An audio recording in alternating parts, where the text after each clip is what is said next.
আমরা তো যাচ্ছি জেলে, কিন্তু আমাদের আসার রাস্তাটাও সৎপথ দিয়ে নওশাদ সিদ্দিকী এরকম উকিল ব্যারিস্টার লাগিয়ে রেখেছে। যে রাস্তা দিয়ে যাচ্ছি বুক চিতিয়ে গলায় মালা দিয়ে সেই রাস্তা দিয়ে আবার ফেরত আসছি। এই জন্য বুক ফুলিয়ে তো জেল কাটি আমরা, কেস খাই আমরা। এরকম হক দল সততা দল করো, দেখি কত তোমাদের দম আছে। এখনো সময় আছে, শুধরে যাও। আইএসএফ এর ছেলেরা বিধানসভায় মার খেয়েছে, পঞ্চায়েতে মার খেয়েছে। যদি একবার ঘুরিয়ে দেয় চোখে তখন নীল দেখবে তোমরা। কিন্তু আমাদের একজনের মাথায় হাত আছে, তার নির্দেশ ছাড়া আমরা কোনো কাজ করি না। ওই জন্য এখনো মার খেয়ে যাচ্ছি, এখনো কেস খেয়ে যাচ্ছি, এখনো জেল খেটে যাচ্ছে। খালি সময় আছে তো? চাচা বাড়ি আছে তো? একটা বার যদি আপনার কটা ঘর আছে লিস্ট দিতেন, তাহলে সিআইডি ইডিতে সুবিধে হতো সেই ঘরগুলো গিয়ে ছাপা মারা। বইয়েরও ঠিক নেই, ঘরেরও ঠিক নেই, কোথায় গিয়ে খুঁজবে? তো যাক, চুরি তোমরা অনেক করেছো, জেল এবার তোমাদেরকে যেতে হবে।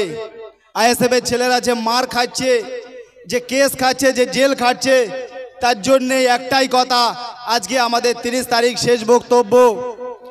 कुछ देर की खामोशी है फिर शोर आएगा, कुछ देर की खामोशी है फिर शोर आएगा, अभी तो कुत्तों की बारी है, इसके बाद हमारा दौर आएगा।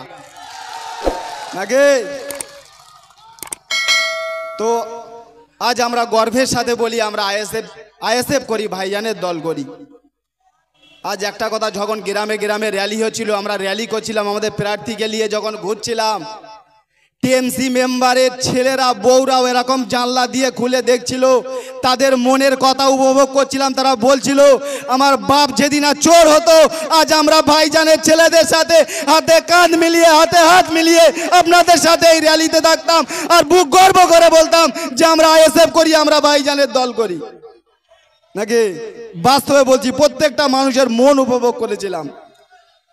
আজকে রাস্তায় যখন প্রত্যেকটা টিএমসির মিটিং হচ্ছে, আপনারা বলছেন, কেউ বলছে 72টা প্রকল্প, কেউ বলছে 76টা কেউ প্রকল্প, কেউ বলছে 88টা প্রকল্প। দিদি যদি একটু লিস্টটা দিয়ে দিতেন সত্যিকারের আপনি কটা প্রকল্প চালু করেছেন, তাহলে সাধারণ মানুষের বুঝতে সুবিধা হতো যে আপনি কটা প্রকল্প চালু করেছেন। আপনাকে কোরআন মুছতে হতো না, গীতা মুছতে হতো না, বাইবেল মুছতে হতো না। আপনাদের নেতাদের যদি কর্মকাণ্ড ঠিক হতো, এদের যদি আকার চরিত্র ঠিক হতো, আপনার ধর্মগ্রন্থ মেটানোর কোনো ক্ষমতা হতো না। আজ আমরা এখনো বোকা, কোনো দোষ নেই, কোনো নেতার কোনো দোষ নেই। ভাববো তো কোনো ইমাম সাহেব, আমাদের মাওলানা, কোনো পুরোহিত পণ্ডিত যদি এরকম একটা ভুল মন্তব্য করতো যে এই সূরাটা এইখানে লাগালে হবে না, এই দুয়াটা এইখানে লাগালে হবে না। আর সব থেকে বড় কথা, আমাদের মসজিদের মেম্বাররা 2500 টাকায় ভাতা পেয়ে যদি এরা প্রথমেই তার বিরুদ্ধে বক্তব্য, শুক্রবার জুম্মার দিন উঠেই তার বিরুদ্ধে ফতোয়া দেওয়া শুরু করে দিত। নাকি যদি 2500 টাকাটা যদি 8000 টাকা হতো, তাহলে এরা না কি করতো, এই ধর্মটাকে কি করতো? আবার হবেই না কেন? যখন থেকে ভাতা দেওয়া চালু হয়েছে, মসজিদের ইমাম সাহেব এবং মুয়াজ্জিম সাহেব, টিএমসির নেতা চাচা নাই বাপ, হয় চাচা নাই বাপ, সে দুয়া জানুক চাই নাই জানুক,